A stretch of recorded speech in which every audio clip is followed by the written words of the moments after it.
কোন সম্পদ আমার একটু যদি কাজে না আসে তাহলে কি করতে হবে? আল্লাহ রাসূল বলেন 5টা জিনিস আসার আগে আগে 5টি জিনিসের কদর করো। কটা জিনিস? আরো দেখুন, আল্লাহ রাসূল 5টি জিনিস আসার আগে আগে 5টি জিনিসের কদর করো। 1 নম্বর, ইগতানিম খামসান ক্বাবলা খামসিন শাবাবাকা ক্বাবলা হারামিক।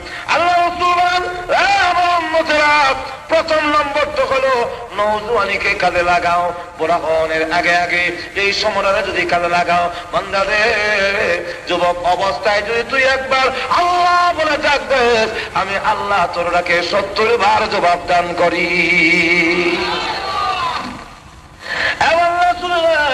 তোমার অবস্থায় যখন তুমি সকলের কাছে দামি, তখন আমার কাছে আসো।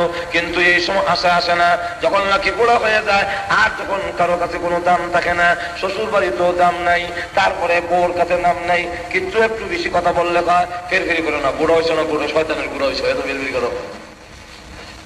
সন্তানেরা ধমক মারে, কিছু বললে সন্তানেরও ধমক মারে। এখন দেখা যায় সন্তানের কাছেও দাম নাই। ঠিক আছে, বুদ্ধি দিছে, মসজিদে যাওয়া, মসজিদে বুড়া হয়ে গেল, হয়তো মসজিদে নাহলে তবলিগে, আর কোনো পথ নাই, কথা বুঝছেন না? এখন মসজিদে গেছে, তসবিহ নিয়ে সুবহানাল্লাহ সুবহানাল্লাহ। ইমাম সাহেব বাড়ির কেন মাসে মাসে যায়? 1 বছরে যাইতে পারে না? উনি তো বুড়ো হয়ে গেছে, বছরে বাড়িতে না গেলে অসুবিধা নাই। ইমাম সাহেব তো বাড়ির যাওয়ান লাগে, যান মানুষ। মুয়াজ্জিনরে ভুল করে, আর কি কাম তোমার? আযান আর খাওয়ান, আর কি কাম? মসজিদ 7 বার ধরে জানো না? ইমাম মুয়াজ্জিন হয়ে একটা যন্ত্রণা হয়েছে বুড়াটা। আল্লাহ, কোন দিনটা মরবো আর আমরা রেহাই পাবো। সকলের কাছে দাম কমে যায়। আল্লাহ রাসূল তাই বলেন, যেহেতু তোমার সম্পদ সন্তান যদি কাজে লাগবে না, অতএব কাজ করো। 1 নম্বর হলো শাবাবাকা ক্বাবলা হারামিক। 1 নম্বর হলো তোমার নওজোয়ানিদের কাজে লাগাও, বুড়া হওয়ার আগে আগে। লক্ষ্য করে দেখ, যখন নাকি পৃথিবীর থেকে বিদায় হবে, যদি নওজোয়ানিদের কাজে লাগানো যায়, বুড়া বয়সে তখন নাকি আপনি ভালো ইবাদত করতে পারবেন না, ভালো নফল নামাজ পড়তে পারেন না, কোরআন তেলাওয়াত করতে পারেন না। আল্লাহ তাআলা বলেন, ফেরেশতারা রে, আমার বান্দার আমলনামায় আগের সওয়াব এখনো জারি রেখে দাও। বুড়া হয়ে গেছে বলে এইভাবে তাকে বঞ্চিত করো না, তাকে আমার দরবার থেকে নৈরাশ করো না। আল্লাহু আকবার। অসংখ্য অগণিত ঘটনাগুলো এইভাবে, যে যুবকরা যুবক অবস্থায় যখন আল্লাহর দিকে চলে আসছে, আল্লাহু আকবার, তখন আল্লাহর কাছে তার দাম বেড়ে গেছে, অনেক সম্মান বেড়ে গেছে। আর এইভাবেই সাহাবীরা দাম দিতেন, সম্মান দিতেন। এক সাহাবী কালো, খুব কালো আর কি।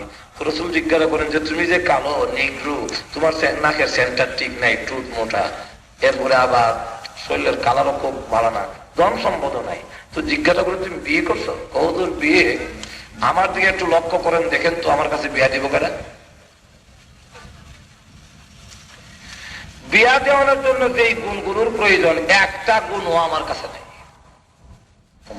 সুবহানাল্লাহ বলবেন না? একটা গুণও নাই। ঠিক আছে, তোমার কোনো আত্মীয় আছে? কাহা, আমার এক আত্মীয় আছে, বিরাট বড় ধনী, ওনার এক মেয়ে আছে খুব সুন্দরী, যার হলে তার লক্ষ্য হলো সৌরে মদিনা, মদিনার হুরপুরি। ওখানে কি হুরপুরি? মদিনা। তো মদিনার হুরপুরি হিসেবে তার সম্মান, আবার বাবা ধনী, কেউ আবার আছে অনেক সম্মান।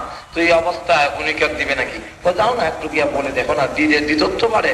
তো আস্তে করে কাছে গিয়ে ডাক দিয়ে বলে, আসসালামু আলাইকুম। ওয়ালাইকুম সালাম। আপনার হুরে মদিনাকে আমার কাছে বিয়ে দেওয়ার জন্য রাহমাতুল আলামিন প্রেরণ করেছেন।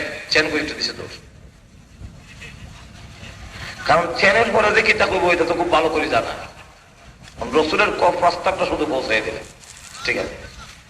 উনি এমন রাগ হয়েছেন, ইয়া তোমার স্পর্ধা, আমার এমন একটি সুশীল কন্যা, এমন একটি সুন্দরী মেয়ে, যার মধ্যে বলে হুরে মদিনা, এমন মদিনার হুরপুরি একটি কন্যাকে বিয়ে করার জন্য এমন কুৎসিত, এমন মিশ্রি একটি ছেলে কেমনে ছেলে সাহস পাইল? এবং রাস্তার ছেলে, যেই ছেলে রাস্তায় বাড়িঘর নেই, এমন একটি ছেলে কি করে সাহস পাইল? আমি দেখবো তার শক্তির উৎস কোথায়, কিভাবে আমার কাছে প্রস্তাবটা দিল। আর সে তো দেখাইবো কি, স্যান করে তো সে চলে গেছে, সে তো নাই। তো উনি দিক দিয়ে ঘর থেকে বের হয়ে আসছে। মেয়ে, আব্বু এত গরম হয়েছেন কেন? মা, একটা কুৎসিত ছেলে, গরিব রাস্তার ছেলে তোর বিয়ের প্রস্তাব নিয়ে এসেছিল, এর এত বড় সাহস, এত বড় স্পর্ধা, কেমনি বিয়ের প্রস্তাবটা দিল? তখন উনি ডাক দেখা, আপনি কি বলছেন? কি বলবো, চেন করে তোর খারিছি না, বলবো কি? মেয়ে ডাকতে আপনার মতামত, ও মতামত কে সাহস করে বুঝে দেখ। মেয়েটা ডাকতে আমি কিন্তু তার প্রস্তাব গ্রহণ করে নিয়েছি। তুমি তার প্রস্তাব গ্রহণ করে ফেলেছ, নিশ্চয়ই তুমি তাকে দেখোনি। তাকে দেখলে জীবন রাজি হইবে না, নাকের সেন্টার ঠিক না, টুট মোটা, টিকেল লাগান কালা, মুসাই সাহেব বাইন করি। ওনাকে যখন নাকি ওই বিয়ের আগে নাকি শুনছি আর কি, বিয়ের আগে যখন নাকি পাত্র দেখতে আসছে, ওনাকে বললো যে ওনাদের সামনে আসো। উনি ঘরের ভিতর থেকে জবাব দেয়, আমি কি আর লাভ নেই, তারা বাড়ির গিয়া ফাইটার তলা দিয়ে গেলেছি। ফাইটার তলা দিলা রং আমি মুসাইদের পোলা রং। আটু ধরে কেন সুবহানাল্লাহ। ফাইটার তলা দিলা রং আমি মুসাইদের কি রকম রং। আল্লাহু আকবার। কি মনে লোকটার দাম আসেনি, মন্দির ধরে কোনো দাম আসেনি।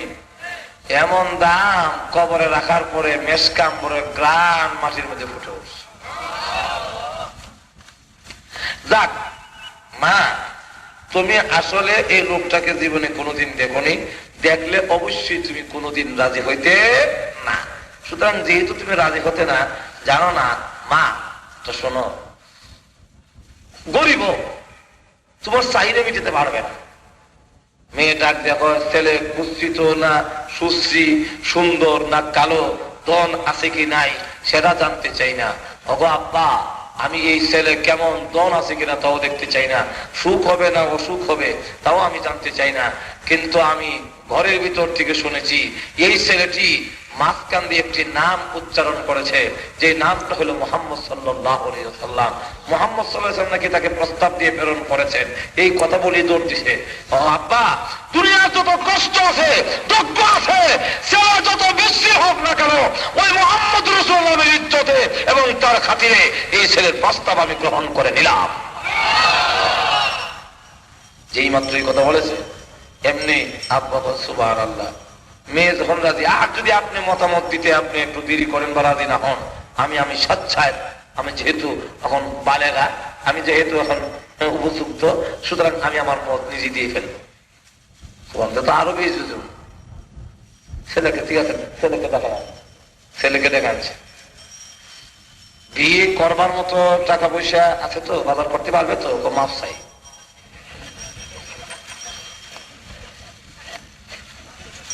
যা, আমি টাকা দিলাম, বাজার করে নিয়ে। মার্কেটের ভিতরে ঢুকছে, বাজার করবে। এমনি শুনি হযরত বিলাল ঘোষণা দিয়ে যায়। কি ঘোষণা?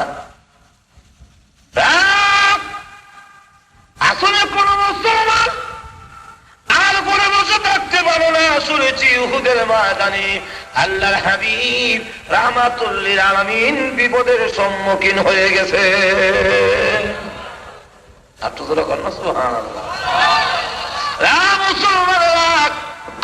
করে বসে থাকো না। এই কথা বলার সাথে সাথে ছোট ছোট বাচ্চা পর্যন্ত দৌড়ায়, মহিলারা উহুদের ময়দানের দিকে দৌড়ায়। এক মহিলা করে বসে কান্দে, জিজ্ঞাসা করে তার 6 বছরের বাচ্চা, মা গো আপনি কাঁদলেন কেন গো? ও মা, আপনি কেন কাঁদলেন? ছেলে রে, বদরের যুদ্ধে তোর আব্বা শাহাদত বরণ করেছে, এরপর থেকে আমি বিধবা, আমার আর কোনো সন্তান নাই, তুই ছাড়া আমার আর কোনো সন্তান নাই। শুনে রাখ, আরে বাচ্চা শুনে রাখ, এই অবস্থায় তোর আব্বা উহুদের ময়দানে শাহাদত বদরের যুদ্ধে শহীদ হয়ে গেছে। আমি বিধবা, তুই ছাড়া আমার আর কোনো সন্তান নাই।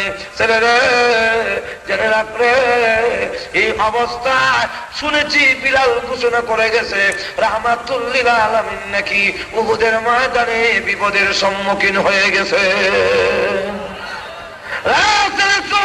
যুদ্ধের ময়দানে আমি যে আমার কোন ছেলে যুদ্ধের ময়দানে দিতে পারি নাই, এই ধরনের আমি মা করে বসে বসে কান্দি। যেই মাত্র এই কথা বলেছে, এমনি 6 বছরের বাচ্চা ডাক দিয়ে বলে, মা গো আর কেউ লাগবে না, আমাকে নবীজির দরবারে নিয়ে চলো। আমি আল্লাহর কসম করে বলি, হয়তো শহীদের মা আর না হয় তোমাকে মুজাহিদের মা না বানাইয়া আমি আর কোনোদিন বাড়িতে ফিরে আসবো না।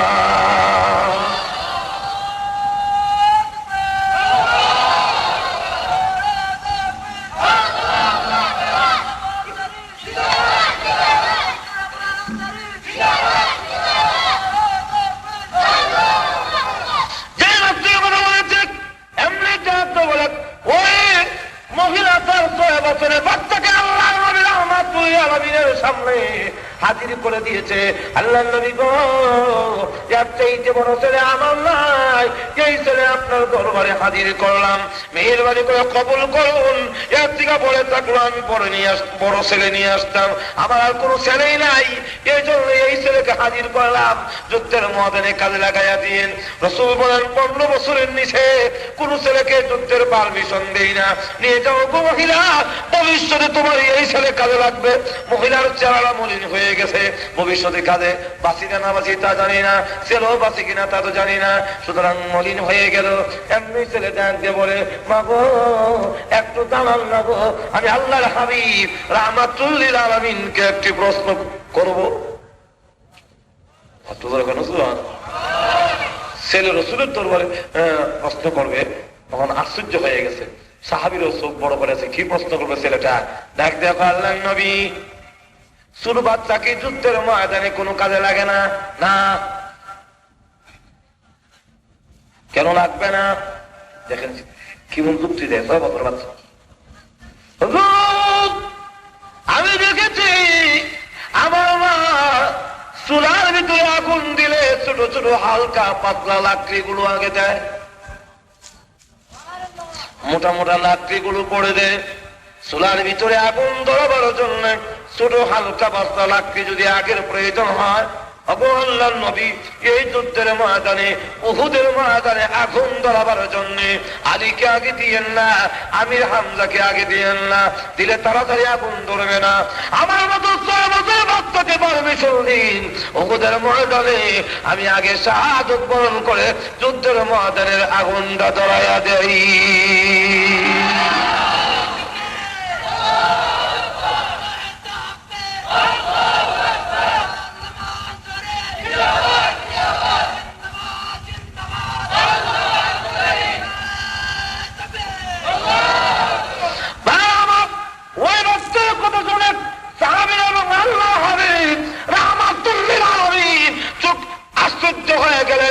সুন্দর কথা ছোট বাচ্চার জবান দিয়ে কি করে আসলো? এমনি ডাক দিয়ে বলেন, জিবরাইল হাজির হয়ে গেছে বড় একটা তালিকা নিয়ে, নবী গো এই বাচ্চার মাকে জানায় দেন গো, আল্লাহ মুজাহিদের মা যে তালিকা করেছে এই তালিকায় এই মহিলার নাম উঠাইছে। ভাই আমার, উহুদের ময়দানের দিকে সকলে দৌড়া, বিলাল ঘোষণা করে গেছে আর কেউ ঘরে বসে থাকতে পারে না। এই অবস্থায় যখন দৌড়ে দৌড়ে যায়, এমন সময় ওই কালো সাহাবী, মনে আসেনি? মনে আসেনি? কালো সাহাবী মার্কেটের ভিতর থেকে শুনে হযরত বিলালের কণ্ঠস্বর শুনে যায়। বিলাল ডেকে বলে, মুসলমানের আরে আর করে বসে দেখো না, তাড়াতাড়ি চলে আসো, উহুদের ময়দানে আল্লাহর নবী বিপদে পড়ে গেছে, বিপদের সম্মুখীন হয়ে গেছে। কালো সাহাবী ভাবতে লাগলেন, এখন যদি আমি বিয়ে করতে থাকি, আল্লাহর নবীর গায়ে যদি কোনো আঘাত লেগে যায়, কিয়ামতের কঠিন ময়দানে আমি এই সাহাবী কাল আল্লাহর রাসূলের আশিক হয়ে দাঁড়াতে পারবো না। কিয়ামতের ময়দানে কি জবাব দিব? আল্লাহ রাব্বুল আলামিনের দরবারে আমার কি জবাব হবে? আর এখন যুদ্ধের ময়দানে যদি যাই, হুরে মদিনা হারাই, আর জীবনে হয়তো হুরে মদিনা নাও পেতে পারি। এই অবস্থায় যখন নাকি শুরু হয়ে গেল, কোনটা করবে কি করবে না, হুরে মদিনা নিব নাকি জান্নাতের হুরো গিলমান নেব? এমনি দুনিয়ার হুরময় কেলাতি বেড়ে হুরো গিলমান পাওয়ার আশায় ওই টাকা দিয়া আর বিবাহের সামানা কিনে কয়েকটা অস্ত্র কিনলেন, খরিদ করে উহুদের ময়দানের দিকে দৌড়ায়। উহুদের ময়দানে গিয়ে দেখে কাল্লার রোল পড়ে গেছে। সাহাবীরা কেবল কানলে আর কানলে। আরে কালো সাহাবী, শুনলে উহুদের ময়দানে গিয়ে লাভ নাই, আল্লাহর নবী রাহমাতুল লিল আলামিনের খোঁজ পাই না। আর তোদের এখন না সুবহানাল্লাহ, নবীর খোঁজ পাওয়া যায় না। উহুদের ময়দানে আল্লাহর হাবিব রাহমাতুল লিল আলামিনের কোনো সন্ধান পাই না। সমস্ত মানের মধ্যে খোঁজা হচ্ছে। হযরত আলী একবার যারা আহত হয়েছে তাদের মধ্যে সন্ধান করে, আবার যারা শহীদ